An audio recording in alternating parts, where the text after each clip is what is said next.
13 জানুয়ারি 1962। শ্রীজীবনকৃষ্ণ ঘরের সকলকে উদ্দেশ্য করে বললেন, দেখ, কাশ্মীর সাইবেরিজমে বলছে এই দেহ হচ্ছে পারপেচুয়াল হ্যাপিনেস অ্যান্ড ব্লিস। দেহেতে সব সময় একটা আনন্দের স্রোত বইছে। তার একটা স্থূল ব্যাখ্যা শুনে রাখ। দেহ যখনই কেউ আক্রমণ করতে আসে তখনই মানুষ কি করে? নিজেকে রক্ষা করতে চেষ্টা করে। এর কারণ কি? সে এই কথাই বোঝাতে চাইছে যে তার দেহে যে আনন্দের স্রোত বইছে তাতে ব্যাঘাত দিও না। সে হয়তো অজ্ঞাতসারে আক্রমণকে বাধা দিয়েছে, সে জানেও না কেন। এর আসল মানে ওই তার দেহে যে আনন্দের স্রোত বইছে তাতে কেউ বাধা দিলে সে আত্মরক্ষা করে। হ্যাঁ, এটা তো মানুষের ইনস্টিংক্ট, মানুষের সহজাত ইনস্টিংক্ট, এটা সে নিয়ে জন্মেছে। আত্মরক্ষা সহজাত ইনস্টিংক্ট। তাকে আক্রমণ করলে সে থেকে রক্ষা করার চেষ্টা করবে। শিশু যে নড়তে চড়তে পারে না, ছোট্ট শিশু, সেও কিন্তু হাত পা ছুঁড়ে কাঁদে, অর্থাৎ চারপাশে মানুষকে জানান দিতে চেষ্টা করে যে আমি বিপদে পড়েছি। এই যে আত্মরক্ষার চেষ্টা, এটা মানুষের সহজাত, ইনস্টিংক্টিভ একেবারে। এটা সে জেনে জেনে করে সবসময় তা তো নয়, শিশু তো জেনে করছে না। বা আক্রমণ হতে পারে এটা জানা নেই। ধরো একটা বাস হেলে যাচ্ছে, সঙ্গে সঙ্গে মানুষের রিফ্লেক্স হচ্ছে সে উল্টো দিকে হেলে। বাসটা যেদিকে কাত হয় দেখবে তার উল্টো দিকে সে কাত হয়, যেন ওইদিকে কাত হলে সে বেঁচে যাবে। তা যাবে না, বাসটা নিয়েই খাদে পড়বে তাকে। কিন্তু মানুষের ইনস্টিংক্টই হচ্ছে সে বাসের উল্টো দিকে যেতে যায়, তখন জেনে যায় না, কিন্তু তার শরীর ওইভাবে রিয়াক্ট করে। তো শরীর রিয়াক্ট করে ওইভাবে, মানে ব্রেনের ওয়্যারটা তৈরি আছে। খুবই ঠিক। এবার উনি যেটা বলতে চাইছেন যে এই যে আত্মরক্ষা কেন, দেহ গেলে কি হবে, আত্মরক্ষা করার প্রয়োজন কি? না, সত্যি তো জগতে এত রকমের দুঃখ কষ্ট, এত যুদ্ধ, এত সংঘাত, এর মধ্যে বেঁচে থাকার চেষ্টা করতে হবে কেন? কিন্তু মানুষ তো প্রত্যেকেই বেঁচে থাকার চেষ্টাটাই করে।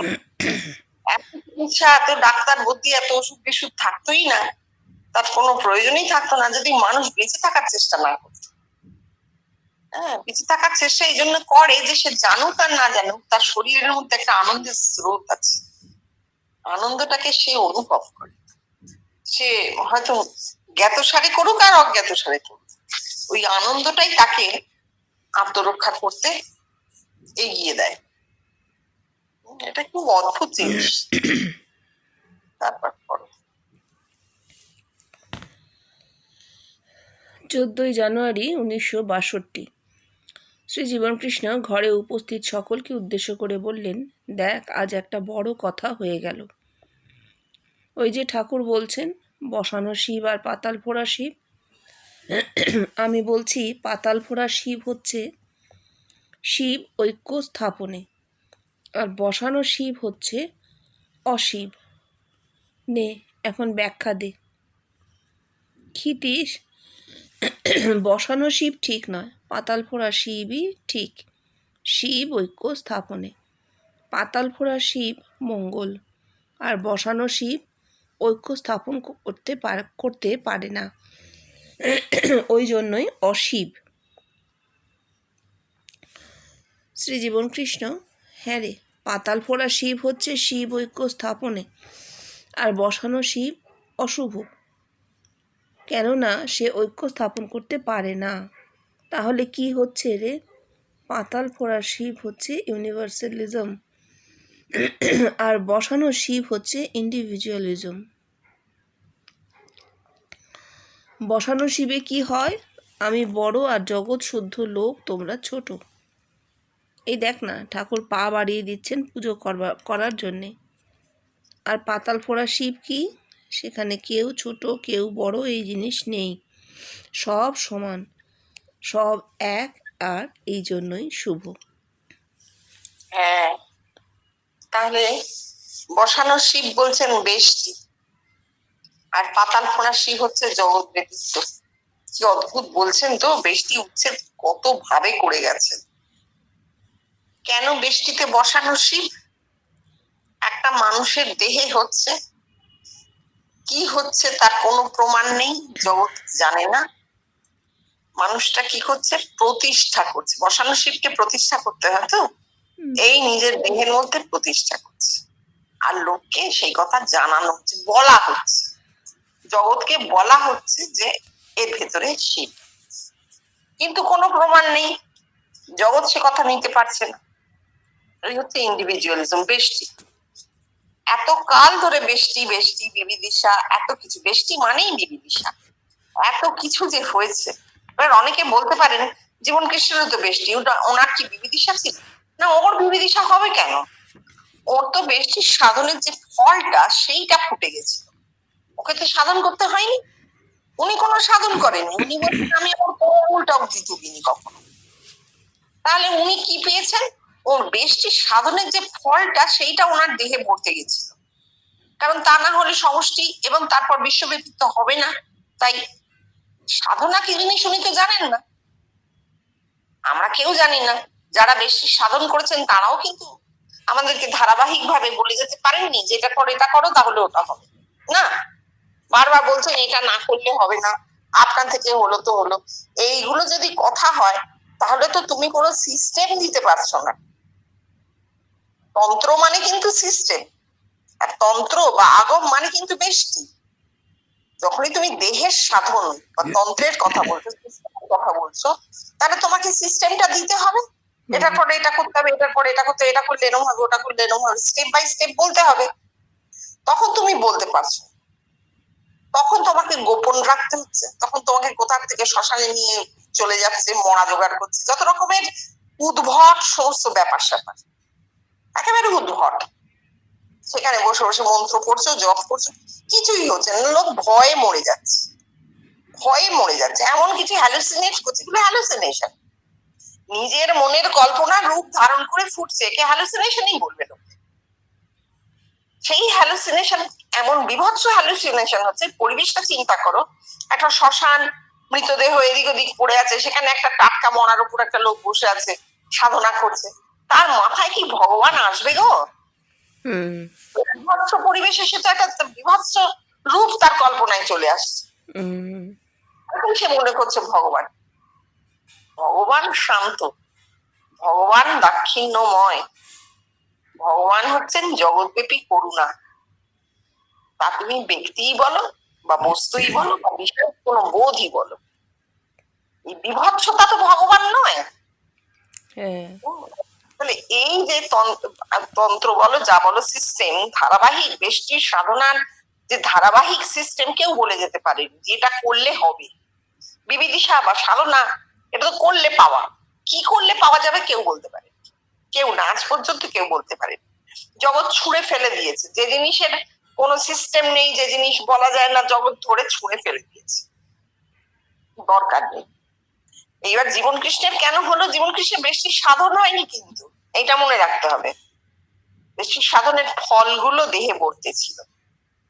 কোন ভূমিতে কি অনুভূতি, সেই সমস্ত অনুভূতি গুলো ওনার পরপর হয়ে গেছিল। কেন?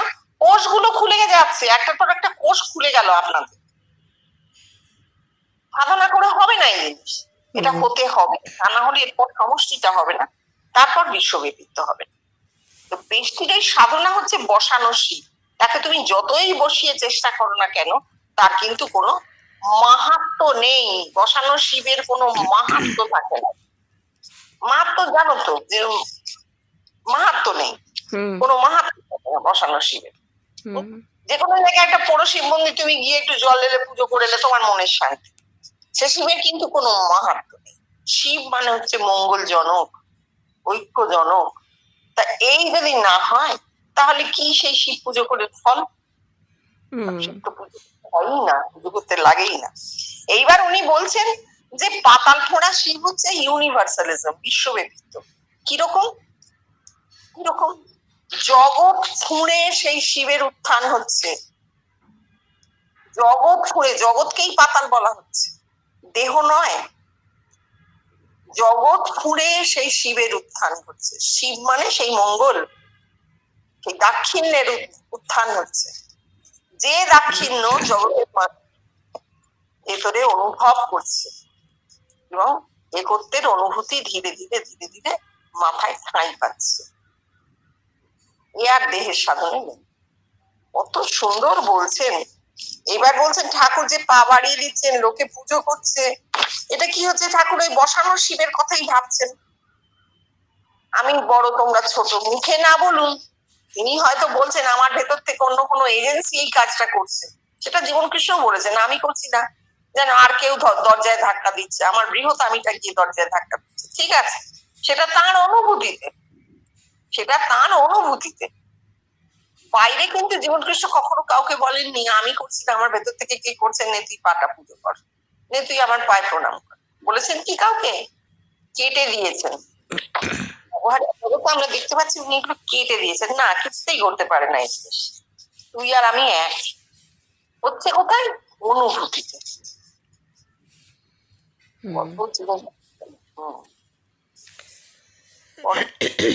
এই কথাবার্তার সময় জিতেন চ্যাটার্জি ঘরে প্রবেশ করলে শ্রী জীবনকৃষ্ণ তাকে বলে উঠলেন, এই যে বেশ সময় এসেছিস।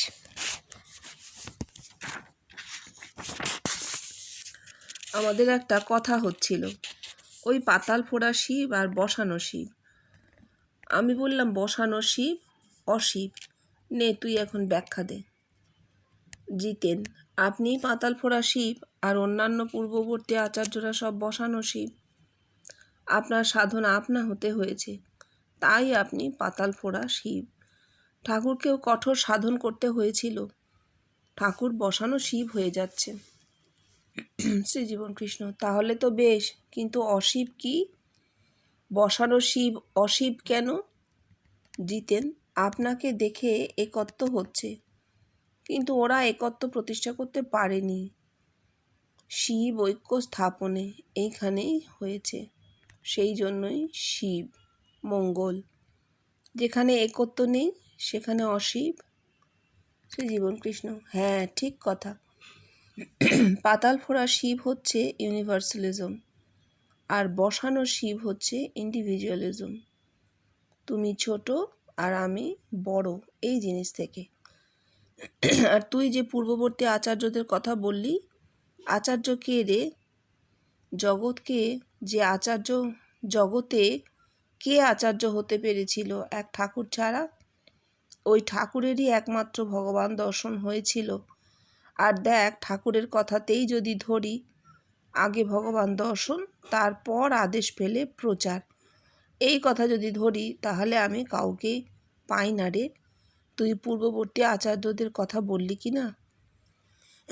হ্যাঁ, এবার দেখা যাচ্ছে পূর্ববর্তী আচার্যদের কথা জিতেনরা যেটা বলেছে, সেখানে ইনকমপ্লিট একটা বেষ্টির সাধন হয়েছে সবার। এরা সবাই মধ্যেই কিন্তু প্রথমে একটা অদ্ভুত আপনা থেকে আত্মিক স্ফুরণ হয়েছে। এবার সেটা তাঁরা ধরতে পারেন, তারা মনে করেছেন এই যে আপনা থেকে আত্মিক স্ফুরণ হয়েছে, এটার জন্য এইবার সাধনা করতে হবে। এটা তো যা পাওয়া গেল গেল, আপনা থেকে হলো, কিন্তু এটা সব নয়, আমাকে এটা ধরে সাধনা করে যেতে হবে, প্রচুর সাধনা করতে হবে, তবে গিয়ে ভগবানকে পাওয়া যাবে। আসলে তাদের দিক থেকে যদি কোনো ক্রিয়া না থাকতো, কোনো শারীরিক বা জাগতিক ক্রিয়া না থাকতো, তাহলেই আপনা থেকে হওয়া জিনিসটা আরো ভালো ফুটতে পারে। যাই হোক, যে কোনো কারণেই হোক, মানুষের ব্রেনটা এই সব মানুষের ব্রেনই তাকে পরিচালনা করে, সেই ব্রেন তাকে স্থির থাকতে দেয়নি। এটা হচ্ছে পূর্ববর্তী আচার্যদের অবস্থা। আর ঠাকুরের এসে আমরা দেখলাম ঠাকুরের একমাত্র কমপ্লিট ভগবান দর্শন হলো। এই যে ভগবান দর্শন হলো ঠাকুরের, তা সত্ত্বেও ঠাকুরের কি হয়েছে? সাইমালটেনিয়াসলি চলেছে। আপনার থেকে যা হবার তা তো হয়েছে, তার সঙ্গে সঙ্গে ঠাকুরের দর্শন অনুভূতি হচ্ছে, আবার সাধনাও চলছে। ঠাকুর বুঝতে পারছেন, লোককে বলছেন না আমার যে এসব সাধন করে নয়। এই কথা নিতে আছে তো, বলছেন ঠাকুর যে আমার এসব সাধন করে নয়, তোমরা যে ভাবছো সাধন করে তা নয়, আমার এসব নজিরের জন্য। কি নজির? যে সাধনা করে এই অবস্থা হয় না। ঠিক আছে, তুমি সাধন করো, এ দেখো আমি এইভাবে করেছি। ঠাকুর প্রথম জগৎকে বললেন যে তিনি কি কি সাধনা কেমন কেমন করে করেছেন। এই ভৈরবী আসছে তন্ত্রের সাধন, এই বৈষ্ণবী আসছে বৈষ্ণব সাধন, এই কথা ভজার দল আসছে, দেখছেন কি করে তারা, এই খ্রিস্টান মতে, ওই মুসলমান মতে, তারপর তোতাপুরি বেদ মতে সাধন। তা তিনি কিন্তু পরপর বলে গেছেন যে তিনি কি কি সাধন করেছেন এবং কেমন করে করেছেন। আর করতে গিয়ে কি হয়েছে, করতে গিয়ে তিনি কিছু করবার আগেই অনুভূতি হয়ে যাচ্ছে। তোতাপুরি বলতে আর কি আর দৈবী রে, আমার তো আমি ভাবতেই পারছি না এই জিনিস কি করে তোমার 2 দিন 3 দিনে হয়ে গেল, আমি তো ভাবতেই পারছি না। অর্থাৎ ওটা আপনা থেকেই হয়েছে, দেহ প্রস্তুত, ফ্ল্যাশ জ্বলে যাচ্ছে। ঠাকুর এটা বুঝতে পেরেছিলেন যে আমি সাধনা করছি আর সাধনা করে আমার এটা হচ্ছে না, এটা আপনা থেকে হচ্ছে, কিন্তু আমি করছি কেন? নজিরের জন্য। অর্থাৎ তুমি এই নজিরটা ফলো করে দেখো প্রমাণ হয় কিনা, হবে না। তার কৃপা ছাড়া কিছুই হবে না। বিজয় তুমি 1000 চেষ্টা করো, তার কৃপা ব্যতীত হবার না। এই হচ্ছে ঠাকুর। ঠাকুরকে ওইভাবে কেটে তো দেওয়া যাবে না। ঠাকুরের কি হয়েছে সেটা আমাদের দেখতে হবে। ঠাকুরের ক্ষেত্রেও পাতাল ফোঁড়ার শিবের একটা অ্যাকশন আমরা পাচ্ছি, অর্থাৎ ভেতর থেকে ফুঁড়ে জিনিসটা বেরোচ্ছে, কিন্তু বেষ্টিতে সীমাবদ্ধ হয়ে গেল, কারণ শরীর রইল না তো। আর ওই যে সাধন তিনি নজিরের জন্য যে করেছিলেন, তার ফলে দেহে কিছু অ্যাকশন রয়ে গেল। এইটা একদম পরিষ্কার কথা। দেহে যদি 1 ফোঁটা ক্রিয়া থাকে তাহলেই কিন্তু বিদ্যুৎ আটকে যায়, আটকাবেই আটকাবে।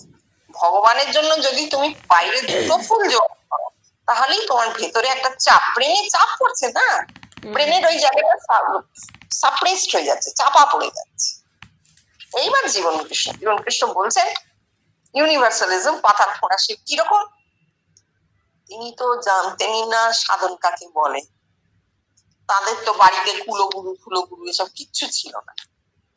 ছোটবেলায় দেখেছেন দিদিমা কালীঘাটে পুজো করতে যেত, 3.5 বছর বয়স থেকে দিদিমা সেই পুজো ছেড়ে দিলেন। কেন? ছেলে ভয় পেয়েছে।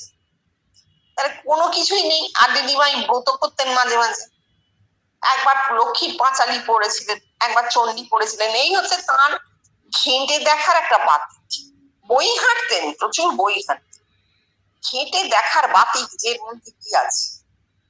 তারপর যখন ঠাকুরকে দেখতে পেলেন, ঠাকুরকে পেলেন দেখে পরপর সব হলো, তখন যেহেতু তিনি ঠাকুরকে পেয়েছেন ভেতরে, তার মনে হয়েছিল তাহলে রামকৃষ্ণ মিশনের সমস্ত সন্ন্যাসীরই এই অবস্থা হয়েছে, কারণ তারা তো সব ঠাকুরকে নিশ্চয়ই পেয়েছেন, নিশ্চয়ই তারা পেয়েছেন। আমি কিছু না জেনে যখন পেয়েছি, তারা এতদিন এত ঠাকুরকে নিয়ে পড়ে আছেন, তাহলে তারা পেয়েছেন ভেতরে।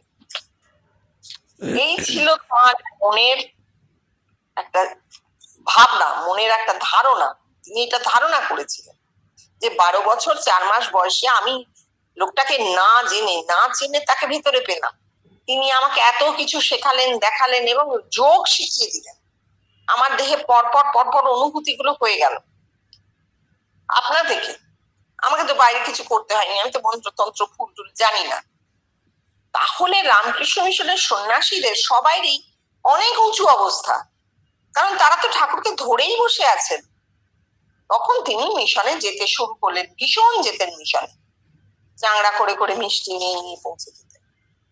কিন্তু গিয়ে দেখলেন নিজে কিছু বললেন না, নিজের অনুভূতির কথা মুখ দিয়ে একদম ব্যক্ত করলেন না, খালি জিজ্ঞেস করলেন, প্রশ্ন করে জেনে নিলেন যে না, এদের কিছু হয়নি। এরা ঠাকুরকে একবারের জন্য অনুভূতিতেও দেখেননি। তখন বুঝতে পারলেন যে এই যে বিবিদিশার সাধন, এই যে নিজেদের সন্ন্যাসী হয়ে নিজেরা গেরুয়া পরে ঘোরাফেরা করছেন, ভগবানকে ডাকছেন, জগৎকে শো করছেন যে আমি সন্ন্যাসী, আমি তোমার থেকে মহৎ, আমি ভগবানের জন্য ঘর ছেড়েছি। জগৎকে শো করছেন কি না, আমি বড় আর তুমি ছোট, তুমি সংসার নিয়ে পড়ে আছো। এই ভ্যানিটি, এই সন্ন্যাসীর এই ভ্যানিটি তাকে ভগবান থেকে দূরে করে দিয়েছে। সন্ন্যাসীর অহংকার তাকে ভগবান থেকে দূরে করে দিয়েছে। এইটা তিনি তখন বুঝলেন। তখন তার বয়স কত? 26-27 বছরের ছেলে। ধীরে ধীরে ধীরে ধীরে মিশন থেকে সরে গেলেন, আর যেতেন না। এবং জীবনের বেশ পরিপক্ক অবস্থায়, বেশ বয়সে তিনি জানতে পারলেন, বুঝতে পারলেন যে না, আমি কিছু করিনি বলেই আমার দিক থেকে কোনো ক্রিয়া ছিল না, আমার ব্রেন আমাকে কোনোভাবে খাটায়নি, আমার ব্রেন আমাকে বাইরে এতটুকু দৌড়োদৌড়ি করতে দেয়নি, তাই জন্যেই আমার দেহের মধ্যে এই জিনিসটা ঘটেছে। জগতের মানুষের মাথায় আমার রূপটা ফুটে উঠছে, ওই পাতাল ফোড়াশি, তার মাথাটা পাতাল কতক্ষণ, যতক্ষণ না সেখানে শিবের জন্ম হচ্ছে। যে মুহূর্তে একটা মানুষ জীবন কৃষ্ণকে ভেতরে দেখেছেন, সেই মুহূর্তে তার ভেতরে শিবত্ব জন্মেছে। আমরা অনেক তর্ক করি, কোথায় করতো, ওই কি না, বাস্তবে বাইরের বস্তু জগতে সে প্রমাণ কখনোই থাকে না, ওটা ভেতরে চলতে থাকে, ইভলিউশন ভেতরে চলতে থাকে, সেল পাল্টাচ্ছে পাল্টাচ্ছে পাল্টাচ্ছে। খুব সুন্দর কথাটা। আর ঠাকুর যে বলেছিলেন, ঠাকুর যে পেরেছিলেন, তার মানে ভগবান দর্শন তো ঠাকুরের হয়েছিল, তার ফলেই এই জিনিসটা ঘটেছে।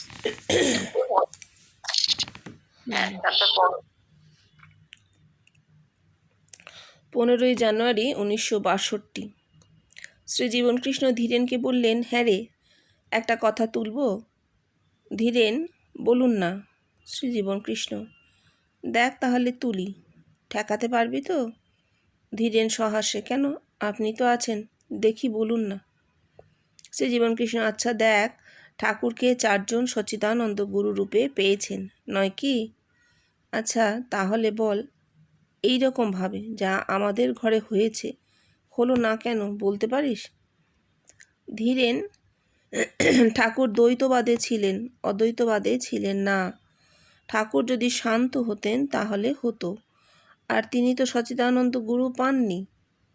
শ্রী জীবনকৃষ্ণ, হ্যাঁ রে, ওই জন্যই। এই দেখ না, প্রথমেই তিনি সূক্ষ্ম শরীর কি তা বলতে পারছেন না, আর তিনি যে তার অনুভূতির কথা বলছেন তাও ঠিক বলতে পারছেন না।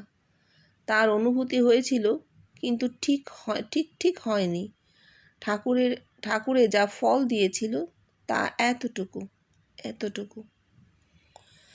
হ্যাঁ, বলছেন যে এই যে পূর্ণত্ব লাভ, প্রসঙ্গ পূর্ণত্ব লাভ। আচ্ছা, পূর্ণ বলতে আমরা কি বুঝি বলতো? আমাদের মনের ধারণাটা একটু ক্লিয়ার করা ভালো। আমরা কি বুঝি পূর্ণ বললে? কমপ্লিট বা পূর্ণ বলতে তুমি কি বুঝবে? তোমার কি মনে হয় কোনটা পূর্ণ? কাকে পূর্ণ বলা যেতে পারে? পূর্ণ আমায় বলছেন? পূর্ণ বলে তো কিছু হয় না, শেষ কোথায়?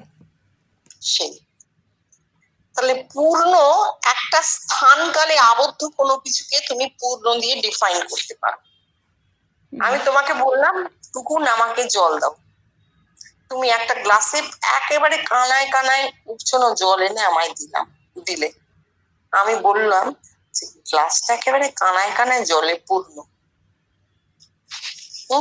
তাহলে ওই সময় একটা স্থানে, কালে এবং ওই গ্লাসটার মধ্যে সব জিনিসগুলো কিন্তু একটা সীমা আছে, একটা লিমিট দিয়ে করা আছে, সময়, স্থান এবং আধার, এই দিয়ে পূর্ণ তুমি বলতে পারো। কিন্তু জগৎ জুড়ে পূর্ণত্ব কি, তার কোনো ডেফিনেশন নেই। কারণ যেটা একটা সবসময় একটা মোশনে আছে, জগৎ মানে সেটা তো চলছে, সেটা তো থেমে নেই, সেটা কনস্ট্যান্ট মোশনে আছে। যে জিনিসটা কনস্ট্যান্ট মোশনে আছে, যার একটা অবশ্যই বস্তুরূপ আছে, অবশ্যই জগতের একটা বস্তুরূপ আছে, কিন্তু তার চৈতন্যটাই সব থেকে বড় জিনিস। শক্তিতে সে ছুটছে, শক্তিতে তার মোশন আছে, সেই মোশনকে আমরা সবসময় বুঝতে পারি না, আমরা কিছু চিহ্ন দেখে বুঝি। যেমন কথা আছে, পর্বত বন্যিমান ধূমাত, মানে পাহাড়ের মাথায় ধোঁয়া দেখে বোঝা যায় পাহাড়ে আগুন আছে। ঠিক সেই রকম আমরা কিছু কিছু চিহ্ন দেখে বুঝি জগতের গতি আছে। যেমন দিন হচ্ছে আবার রাত হচ্ছে, সূর্য উঠছে সূর্য অস্ত যাচ্ছে, গতি, আহ্নিক গতি, বার্ষিক গতি, ঋতু আসছে ঋতু যাচ্ছে, গাছ বড় হচ্ছে, শিশু জন্মাচ্ছে বড় হচ্ছে, আমরা বুঝতে পারি এগুলো গতি। এই চিহ্ন দেখে বুঝি যে জগতের একটা গতি আছে, এটা শক্তি প্রকাশ, বস্তুতে শক্তি প্রকাশ হচ্ছে। কিন্তু চৈতন্যটা কিন্তু আমরা ধরতে পারি না, একেবারেই ধরতে পারি না। অল কনসিয়াস ওয়ার্ল্ড আমরা ধারণাই করতে পারি না, একদম পারি না। আমাদের কাছে চৈতন্য বা কনসিয়াসনেস ইমোশনের মতো, আবেগ। হ্যাঁ, কিরকম?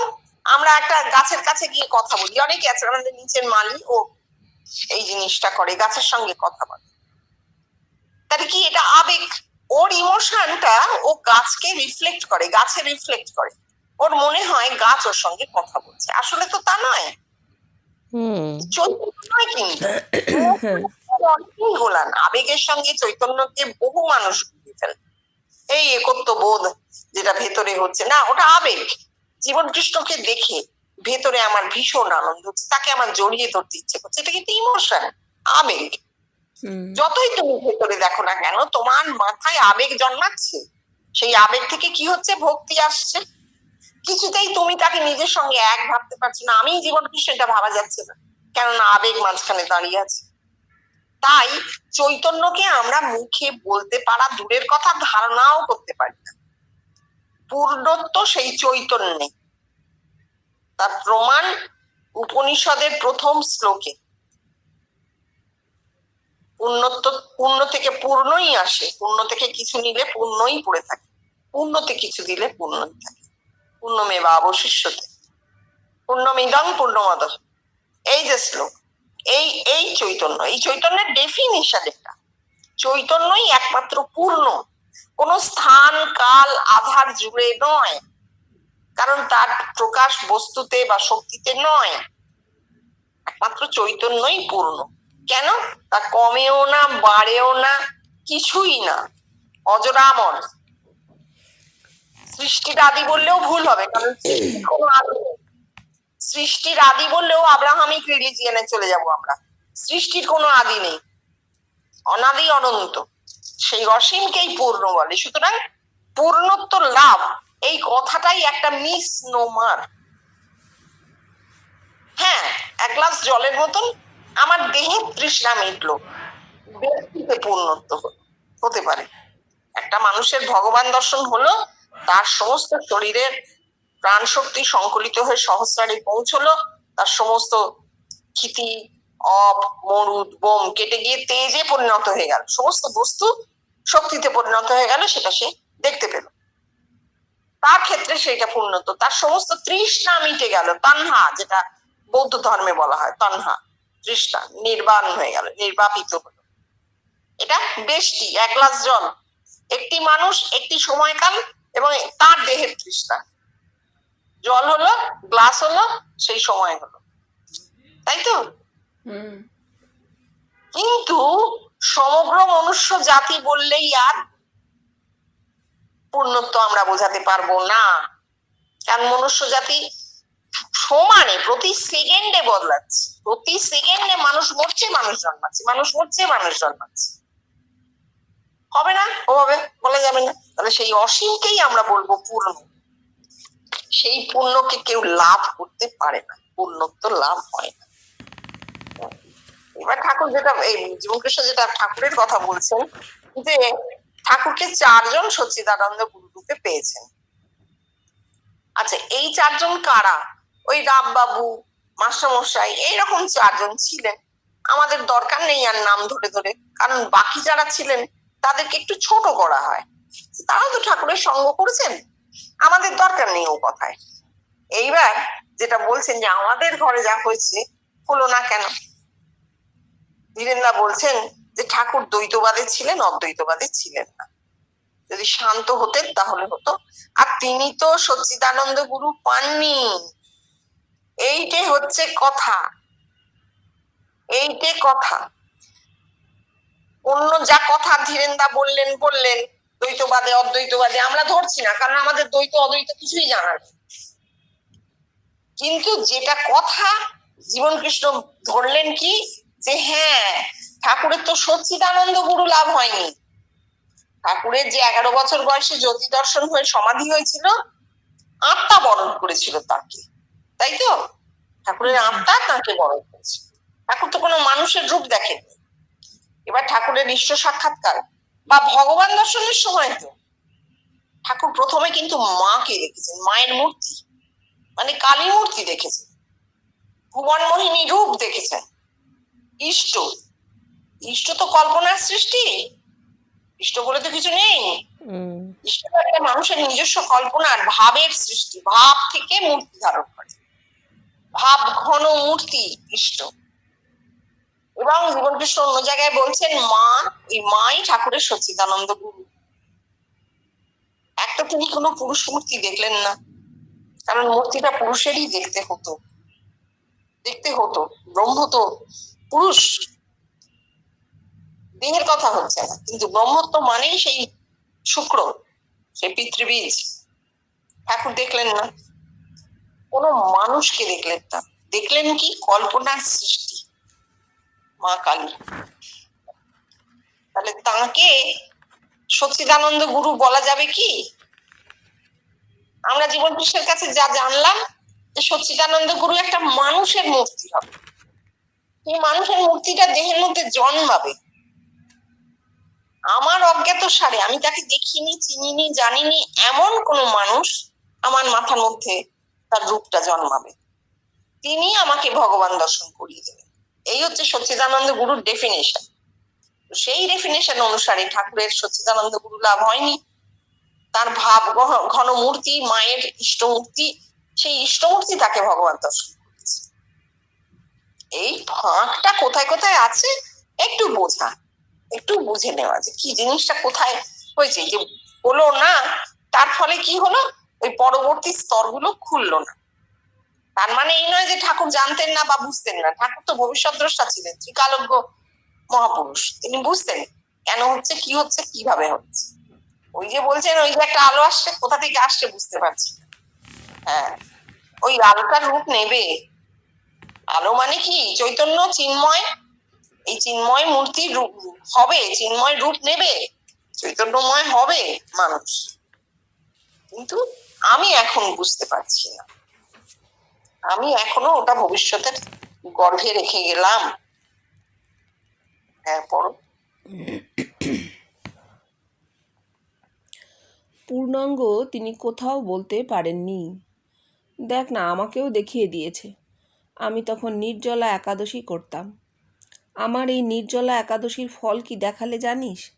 এই এতটুকু আম, তার ছালটাও ইয়া পুরু, শাঁসটা তা এতটুকু। আমি দাঁত দিয়ে ছালটাকে কেটে এমনি করে তাতে জিভ দিয়েছি, আর আমার ঘুম ভেঙে গেল। আমাকে খেতেও দিলে না। ঠাকুরেও যা হয়েছিল তার ফল এই এতটুকু দিয়েছে রে। আর তুই যে শান্তর কথা বললি, এও ঠিক। ঠাকুর ধীর হতে পারেননি। কথামৃতে কথা আছে, বলতে পারিস?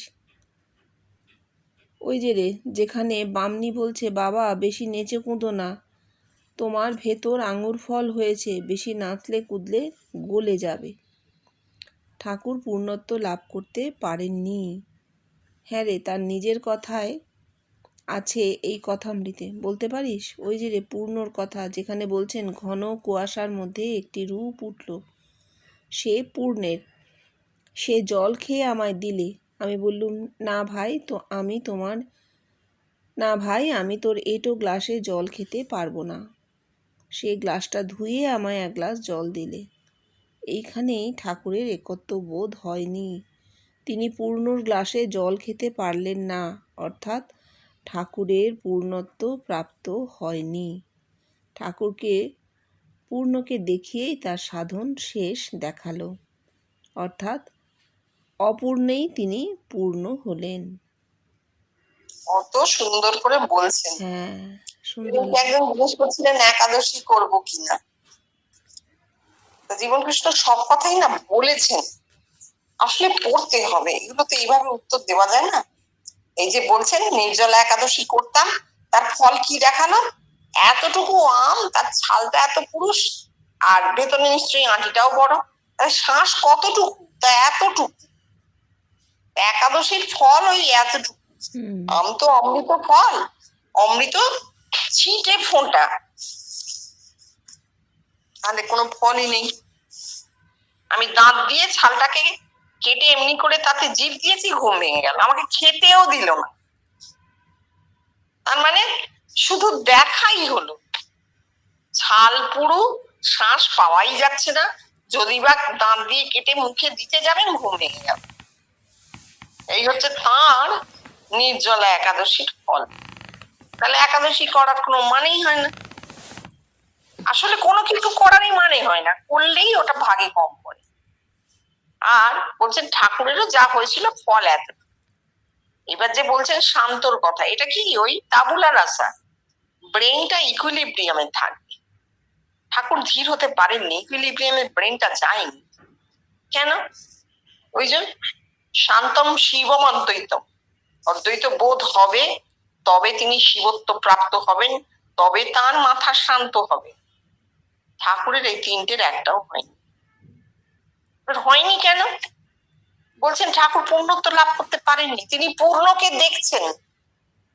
দেখো কি অদ্ভুত তুরীয়র দর্শন, এটা ঠাকুরের বিরাট দর্শন। একটা ঘন কুয়াশার মধ্যে রূপ ফুটে উঠছে, আনন্দের কুয়াশা। লিখেছেন ঠাকুর কয় ওকার, আনন্দের কুয়াশা। আনন্দের কুয়াশা মানেই আমরা জানি তুরীয়।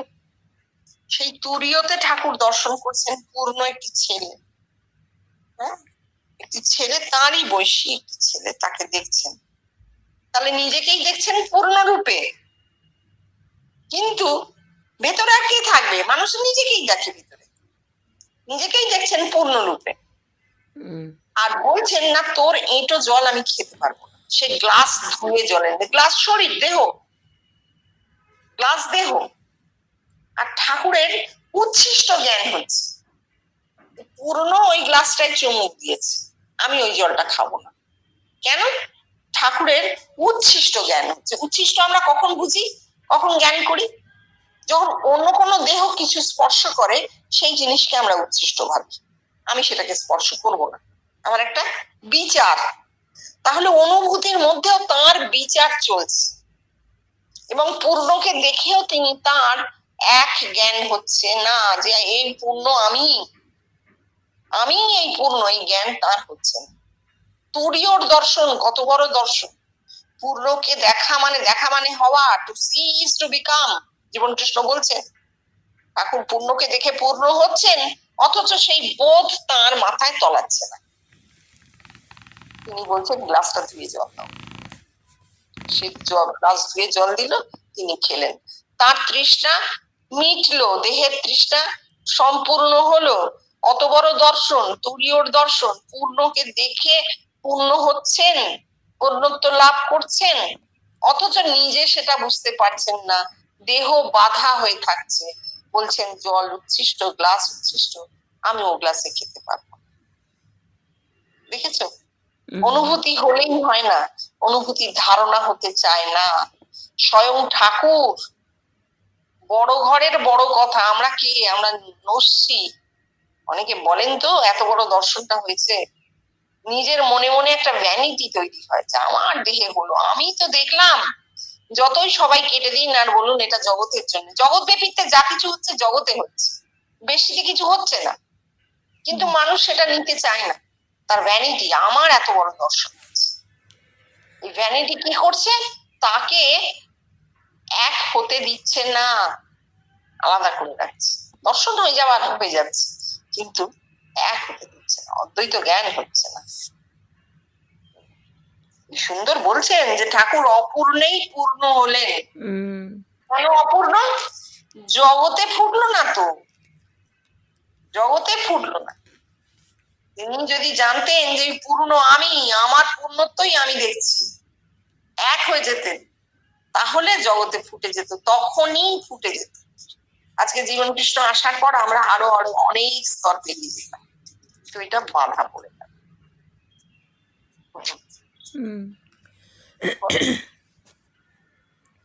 বেদে যাকে সচিদানন্দ ব্রহ্ম, তন্ত্রে তাকে সচিদানন্দ শিব, আর পুরাণে তাকে সচিদানন্দ কৃষ্ণ বলেছে। সেই এক সচিদানন্দ। কথামৃতে এই কথা পড়া হলে শ্রীজীবন কৃষ্ণ বললেন, আচ্ছা এই কথাটার কোথায় ভুল আছে আমাকে বার করে বোঝা। ওরে, এই সচিদানন্দ এই মানুষের ভেতরেই, এই সহস্রারে আছে। তাকে কেউ ব্রহ্ম, কেউ শিব, কেউ কৃষ্ণ বলছে। তা বললেই বা সচিদানন্দ যে দেহে, ওরে মানুষ ছাড়া আর কিছুই নেই, সবই এই মানুষের ভেতর, এই কথা ঠাকুর কেন বলছেন না? তিনি যদি পরিষ্কার করে বলে যেতেন তাহলে লোকে বুঝত, কিন্তু তিনি এমনিভাবে বললেন যাতে লোকে তেমনি এমনভাবে বললেন যাতে লোকে বুঝবে এই সচিদানন্দ বাইরে কোথাও। ঠাকুর বলছেন দেহ থেকে বেরিয়ে, সচ্চিদানন্দ দেহ থেকে বেরিয়ে বলছে আমি যুগে যুগে অমর আছি। কিন্তু ঠাকুরের দ্বৈতবোধ এত প্রবল ছিল, ঠাকুরেরই দেহ থেকে বেরোচ্ছে, কিন্তু তিনি ওটা যে তিনি সেটা তিনি কখনোই নিতেন না, গ্রহণ করতেন না। বলছেন আমার ভেতর থেকে মা কথা বলেন, তাই তো? এই যে সারাক্ষণ নিজেকে আলাদা করে দিচ্ছেন, নিজের ঈশ্বর চৈতন্য থেকে নিজেকে আলাদা করছেন। তার ফলে জগৎকে তিনি কি করে বলবেন যে এই শিব, কৃষ্ণ, ব্রহ্ম এগুলো হচ্ছে টাইটেল, উপাধি মাত্র, আসল হচ্ছে সচ্চিদানন্দ, আর সে তুমি, তুই সচ্চিদানন্দ, এটা আর বলতে পারছেন না। এটা বললেই কিন্তু মেতে মানুষের অস্থি বোধ আসে, যেটা জীবন কৃষ্ণ করেছেন। কেউ গিয়ে তার ঘরে যখনই পড়তো তিনি বলতেন বাবা ভগবানকে খুঁজছিস, সে তোর দেহে। তারপর বলতেন তুই ভগবান, তুই সেই, বাইরে কিছু নেই রে বাবা, বাইরে কিছু নেই, ও যা কিছু দেখছিস তুই নিজেকেই দেখছিস। এই বারবার বলার ফলে তুই ব্রহ্ম, তুই ব্রহ্ম, তুই ব্রহ্ম, বারবার তো আপনাকে দেখেছি, তোরই ব্রহ্মত্ব, তোরই প্রাণ শক্তি আমার রূপটা নিয়ে ফুটেছে বাবা, ওটা আমি নই, আমি তোর মাথা ফুটো করে ঢুকিনি। এই বারবার বলার মধ্যে যে অস্থিবোধ তিনি জাগিয়েছেন, একটা মানুষ তার ভেতরে কোনো দূরত্ব নেই, সে দেখছে, যা দেখছে সে নিজেই দেখছে, নিজেকেই দেখছে, নিজেরই অবস্থা দেখছে। আর এখন তো জগৎ, জগৎ জুড়ে যা চলছে তাই সে দেখছে। সে আর জগৎ অভিন্ন, তাই জন্য তার মধ্যে জগৎ ফুটছে। কেন জগৎ ব্যাপিত? কেন বলা হচ্ছে যে আপনার অনুভূতি ওটা আপনার নয়, জগতের? কেন বলা হচ্ছে? কারণ আপনি আর জগৎ অভিন্ন, প্রত্যেকটা মানুষ আর জগৎ অভিন্ন, সে জগৎকে মাথায় বহন করছে, জগৎ ভিন্ন নয়। ঠাকুর এটা বলতে পারেনি, কারণ ঠাকুরের এই ধারণাটা হয়নি। জগৎ এখনো আমরাও তো বলতে পারি না, তার প্রমাণ তো জগৎ জুড়ে যুদ্ধ হওয়া। প্রত্যেকটা মানুষ যদি জানতো যে আমি আর এই জগৎ অভিন্ন, এই জগৎকে আমি মাথায় বইছি, এই জগৎ বাইরে দেখছি বটে, সেটা আমি নিজে রিফ্লেক্ট করে দেখছি, আর তার প্রমাণ হচ্ছে আমি মরে গেলে আমিও নেই, আমার জগৎও নেই। আমি জন্মাবার সঙ্গে সঙ্গে জগৎ বিক্ষেপ করে তার মধ্যে আছি, আমি মরবো, আমার সঙ্গে সঙ্গে জগৎও গুটিয়ে বীজে পরিণত। এটা তো সে ভাবতে পারছে না। এটা যদি প্রত্যেকটা মানুষের মাথায় পরিষ্কার ধারণা হতো, হ্যাঁ শক্ত কঠিন জগৎ, তা হবে তো, বস্তু জগৎ কঠিন, এর ভেতরে যে অন্তরে যে জগৎ আছে তা ফ্লুইড, তরল, তার স্বপ্নে দেখা যায়। আর তারও অন্তরে যে চৈতন্যময় জগৎ আছে তা তুরীয়ের অনুভূতি, নির্গুণের অনুভূতি, তাও হয় মানুষের কখনো সব। ওইটা যদি একটা মানুষের ধারণা হয়, তাহলে সে তো বাইরে কোনো লড়ালড়িতে যাবেই না, কারণ সে জানবে সব এক, আমি আর এই জগৎ এক। এই ধারণাটা মানুষের যতদিন না হচ্ছে ততদিন চারিদিকে এত অস্থিরতা দেখা, স্থির শান্ত সমুদ্রের মতন হয়ে যাবে যেদিন মানুষের মাথায় এই ধারণা পরিষ্কার হবে। অদ্ভুত। আচ্ছা, এরপর তো 19শে জানুয়ারি নাকি? না, একটা প্যারা আছে। আচ্ছা পড়ো। বেদে যাকে সচিদানন্দ ব্রহ্ম, তন্ত্রে তাকে সদানন্দ শিব, আর পুরাণে তাকে সচিদানন্দ কৃষ্ণ বলছে। সেই এক সচিদানন্দ। কথামৃতে এই কথা পড়া হলে শ্রী জীবন কৃষ্ণ বললেন, আচ্ছা এই কথাটার ভুল কোথায় আছে আমাকে বার করে বোঝা। ওরে এই সচিদানন্দ মানুষের ভেতরই, এই সহস্রারে আছে। তাকে কেউ শিব, কেউ কৃষ্ণ, কেউ ব্রহ্ম বলছে। তা বললেই বা সচিদানন্দ যে দেহে, ওরে মানুষ ছাড়া আর কিছু নেই, সবই এই মানুষের ভেতর, এ কথা ঠাকুর বলছেন না। তিনি যদি পরিষ্কার করে বললে যেতেন তাহলে লোকে বুঝতো, কিন্তু তিনি এমনভাবে বললেন যাতে লোকে বুঝবে সচিদানন্দ বাইরে কোথাও। এটা আগে পড়েছিলাম। হ্যাঁ হ্যাঁ, এটাই। হ্যাঁ, যদি পরিষ্কার করে বলতেন যে তুমিই সচ্চিদানন্দ, তু সচ্চিদানন্দ, তাহলেই মিটে যেত। মানুষটা তো অস্থি জ্ঞান হতো। সে বারবার ভাবতো কিন্তু যে আমি তাহলে এতটুকু নয়, এই আমিটাই সব আমি নয়। এই আমি, যে আমিটা দিয়ে নড়াচড়া হচ্ছে, খিদে তৃষ্ণা মেটানো হচ্ছে, কাজকর্ম হচ্ছে, চিন্তা ভাবনা করা হচ্ছে, জামা কাপড় পরা হচ্ছে, এক জায়গা থেকে আরেক জায়গায় যাওয়া হচ্ছে, এই আমিটাই সব নয়। এই আমিটা একটা ক্রিয়াশীল আমি, জগতের বুকে হেঁটে চলে বেড়াচ্ছে মাত্র। তাহলে এই আমির ভেতরে আরো গাঢ় কোনো আমি আছে। মানুষ নিজের আমিটাকে খুঁজতে যেত। বারবার যদি ঠাকুর এই কথাটা বলতেন যে তু সচ্চিদানন্দ, তুমিই সচ্চিদানন্দ, তত্ত্বমসি, তুমিই সেই, তাহলে কি হতো? মানুষ নিজের ভেতরে সেই আমিটাকে খুঁজতো। তার সন্ধান, সে মানে তার অজ্ঞাত সারে সেই সন্ধানটা চলত। ঘুমিয়ে পড়লে সন্ধান চলত, যেটা জীবন কৃষ্ণের দ্বারা আমাদের মধ্যে হয়েছে। আমরা ঘুমিয়ে পড়ছি কিন্তু সন্ধান জারি আছে। কখনো কখনো স্বপ্নে তা ভেসে ওঠে। ও বলতে পারে রোজ কেন অনুভূতি হয় না? এগুলো পাগলের প্রলাপ, বিকারে রোগীর কথা। রোজ হবে না, কেননা অনুভূতি হচ্ছে প্রমাণ কিছু যে হচ্ছে, গতি যে আছে, আত্মিক জগতের যে একটা গতি আছে, সেই গতিটাকে বোঝানোর জন্যে অনুভূতি হচ্ছে প্রমাণ, আর কিছু না। একটা মানুষ ঘুমিয়ে পড়লেই তার যদি অনেক অজস্র অনুভূতি হতে থাকে রোজ রোজ রোজ রোজ, তাহলে তার দেহটা ক্ষীণ হতে হতে এত হালকা হয়ে যাবে যে তার জগতের ক্রিয়াশীলতা থাকবে না। আর সেটা একটা অস্বাভাবিকতা, সেটা তো স্বাভাবিক জিনিস নয়। আর জীবন কৃষ্ণ কি বলছেন? স্বভাব সিদ্ধ বস্তু, স্বাভাবিক জিনিসই থাকবে, অস্বাভাবিকতা থাকে না।